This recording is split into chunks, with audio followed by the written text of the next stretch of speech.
من الشيطان الرجيم بسم الله الرحمن الرحيم الحمد لله رب العالمين ولا عاقبة للمتقين ولا عدوان إلا على الظالمين أما بعد السلام عليكم ورحمة الله وبركاته فالدني تناني مناتني أرابا وانسكريتا panaraka tsy tapaka ny fahitalavitry ny TVM amin'izao ora sy fotoana iresantsika izao. Manaraka an'izany dia mbola faly ny tenanay miarabantsika na tratra hatrany izany volana Ramadany izany. Ary izany indrindra no resadresantsika amin'ity androany ity satria ny volana Ramadany efa fantansika fa tsy misy volana manana ny maizy azy mihoatra n'izany volana Ramadany izany. Tsy misy volana izay hoe be fahasoavana ary anompony olombelona anankiray ny tompony mihoatra n'izany volana Ramadany. Ny volana Ramadany raha lasa nabavy ato anatin'ny finoana Islamo dia tahaka ny tsena anankiray izay nisokatra nandritra ny 30 andro ka nanao asa zany nividy nanao ireo business izay nanararotra ka rehefa tapitra ny 30 andro izany hoe ray volana nisokafa n'izany tsena zany dia tapitra izany tsena izany ka nahazo izay nahazo na nanararotra zany ary tsy nahazo kosa izay olona tsy nahay nanararotra. Malohan'izany raha lana sanabavy ato anatin'ny finoana Islamo dia amin'ity volana Ramadany ity dia tsika iaina ao anatin'ireo karazana toetra mendrika zay nampianariny mpaminany sallallahu alaihi wasallam satria tadidio tsara fa anisan'ny tanjona lehibe nanirany Allah subhanahu wa ta'ala any mpaminany Muhammad sallallahu alaihi wasallam dia ny toetra mendrika ary ihany koa ny teny Allah subhanahu wa ta'ala ao anatin'ny Qur'an al-Karim wa innaka la'ala khuluqin azim. Ary ianao ry mpaminany Muhammad sallallahu alaihi wasallam dia eo ambonin'ireo hatsaran-toetra rehetra. Zany hoe tsy teneniny hoe anao dia tsara toetra fa ambonin'ny fahatsaran-toetra rehetra. Ny ambonin'ny fahatsaran-toetra na dia misy olona aza tsara toetra eo amin'ny fiainany, manana ny maizy azy, miavaka amin'ny toetra zay nananany, fa kosa mpaminany sallallahu alaihi wasallam dia mbola ambonin'ny izany olona zany amin'izany hatsaran-toetra zay nananany izany. Rehefa tonga ny volana Ramadany, fantatrao ny hasoavany izany volana Ramadany zany. Fantatrao ilay fanompona zay tokony ataonao amin'izany volana Ramadany. Dia ny toetra voalohany takina aminao mpino Islamo dia ny fankasitranao any Allah subhanahu wa ta'ala tamin'ny fidirany izany volana Ramadany izany. Inona no antony hoe ny fankasitrahana ny Allah subhanahu wa ta'ala no voalohany amin'ireo toetra zay tsy maintsy anananao. Ny valiny dia tsotra. Firy tamin'ireo olona zay niara-niainantsika tamin'ny volana Ramadany lasa no efa tsy eo intsony izy amin'ny volana Ramadany amin'ity taona ity. Satria inona no antony? Satria efa indaosy ny fahafatesana izy ireo. Efa any ambany tany izy ireo miala sasatra fa tsy navita intsony nanompo any Allah amin'ity volana Ramadany ity. Ka ianao mbola nomeny Allah subhanahu wa ta'ala tombonandro ny aina nahatratra ny volana Ramadany, nahavita indray nanompo any Allah, nahavita indray nibebaka amin'ny Allah, nahavita indray nanampy ireo rahalanao, nahavita indray ny fampitsinjo sy ny rahina tamin'ireo nahavanao sy ny fanolobodirindrina aminao. Dia misorany Allah subhanahu wa ta'ala ianao amin'izany fahatraranao ny volana Ramadany. Takina aminao voalohany ny fankasitrahana ny fahatraranao an'izany volana Ramadany satria tsy ny olombelona rehetra namanao rehetra navelany Allah subhanahu wa ta'ala ahatratra indray izany volana Ramadany zany. Fa ianao mbola nisoratany hoe mbola ahatratra n'izany volana Ramadany, mbola nisoratany nomeny tompon'andro ny aina, midika zany fa mbola tiany Allah subhanahu wa ta'ala ho voafafa indray ny elokao, mbola tiany Allah subhanahu wa ta'ala hanompo azy indray ianao, mbola tiany Allah subhanahu wa ta'ala izany hoe ifampiserasera amin'ireo ramanao sy ny sakaizanao indray ianao amin'ity volana Ramadany manaraka ity. Ny manaraka an'izany dia ny fahaizanao ihany koa mankasitraka ny Allah subhanahu wa ta'ala amin'ny fahasalamana lehibe zay nomeny anao. Tadi tsara raha lasanabavy ato anatin'ny finoana Islam. Fa voalazantsika teo fa tsy ny olona rehetra dia mbola velona amin'izao ora zay resantsika teo. Fa ianao no voasafidiny Allah subhanahu wa ta'ala mba ho velona amin'izany. Ary mbola ianao ihany koa no safidiny Allah subhanahu wa ta'ala nomeny anireo fahasalamana feno satria firy sy firy amin'ireo olona izay mbola velona nefa any amin'ny hôpitaly no trano fonenany amin'izao fotoana izao. Firy sy firy amin'ireo olona izay niara-niainantsika nanao ny volana niaraka ny fehivava tamin'ny volana Ramadana tamin'ny taondasa dia eny any hôpitaly no mba ialany sasatra amin'ny teo volana Ramadana ty. Maniry fatratra izy mba hanao an'izany fifehezana izany tahaka ny anao manao io nefa kosa tsy nomeny Allah subhanahu wa ta'ala chance amin'izany izy fa eny amin'ny hôpitaly no nanoratany Allah subhanahu wa ta'ala azy. Tio misy tantara anankiray zay rahantsika amin'ity androany ty. Ndray andro nisy lehilahy anankiray zay hoe tonga teo zany hoe niaraka tamin'ny namany izy.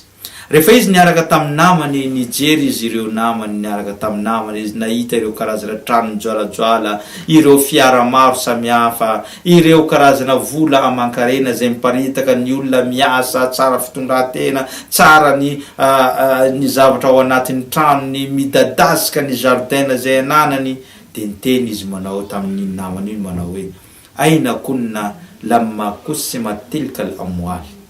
Taiza no nisy antsika rehefa tompo Allah subhanahu wa ta'ala zany hoe nizara anireny harena maro samihafa, ny jardin sy ny trano sy ny rehetrarehetra ireny. Dia iny namany iny tsy namaly azy satria zany fantaina zany dia mila fandinina lalina teo amin'iny namany iny.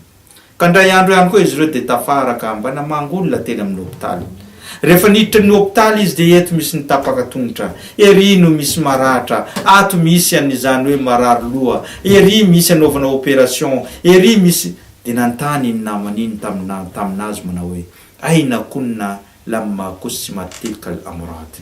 Taiza no nisy antsika tamin'ny Allah subhanahu wa ta'ala zany hoe tompo zanahary nizara n'ireny aretina ireny. Dia gaga le namany zay nitsiriritra le harena teo aloha hoe ay tokoa mo fa fahasoavana lehibe nomeny tompo Allah subhanahu wa ta'ala ny tenako ny fahasalamana eo aminy. Satria na dia mahazo harena maro azy anao eo amin'ny fiainanao, na dia mahazo harena tahaka n'inona azy anao eo amin'ny fiainanao, dia tadidio tsara raha lasanabavy ato anatin'ny finoana Islam fa maro ireo mpanan-karena, ireo miadana nefa kosa tsy manana an'izany fahasalamana zany ary manefa vola mafy, manefa vola maro antsasaka ny harenan'izy ireo ary foin'izy ireo ny mandany ny harenany ray manontolo mba azoany zany fahasalamana zany. Fa ianao kosa dia tsy nomeny Allah subhanahu wa ta'ala, tsy mila manefa vola fa nomeny fahasalamana gratuit zany hoe maimaim-poana ny fahasalamana izay nomeny Allah subhanahu wa ta'ala anao. Moa ve izany zavatra zany tsy mba nampieritreritra anao, tsy mba nampisokatra ny sainao izany karazana fahasoavana izay nomeny Allah subhanahu wa ta'ala. Ary tadidio tsara fa tompo Allah subhanahu wa ta'ala ny teny ao anatin'ny Qur'an al-Karim manao hoe la in shakartum la azidannakum wa la in kafartum inna adhabi la shadid. Raha mahay mankasitraka nareo dia ho ampitomboanay avo eny ireo fahasoavana zay efa nomenay ianareo, fa raha ohatra kosa ianareo mikomy ny izany fahasoavako izany dia fantaro fa ny saziny Allah subhanahu wa ta'ala dia mahery vaika ary tsy misy olona manasazy mihoatra any Allah subhanahu wa ta'ala any amin'ny andro. Latsika iaraka amin'ny tantarany lehilahy anankiray zay tapaka ny tanany anankiroa ary tongony anankiroa ihany koa dia mitapaka, zany hoe no sady tratrana retikoditra izy no boka no sady tsafa mihetsika eo am-pandrina izany lehilahy zany. Nefa kosa izany lehilahy zany dia tsy mitsahatra izy mankasitraka ny Allah subhanahu wa ta'ala ka niteny izy manao hoe alhamdulillahi alladhi anfani mimma abtala bihi ghairi wa faddalani ala kathirin mimman khalaqa tafdila. Niteny io lehilahy manao hoe zao dia mankasitraka ny Allah ary misaotra azy amin'ireo karazana niama fahasoavana maro zay nomeny ay ary izy mbola nitia zao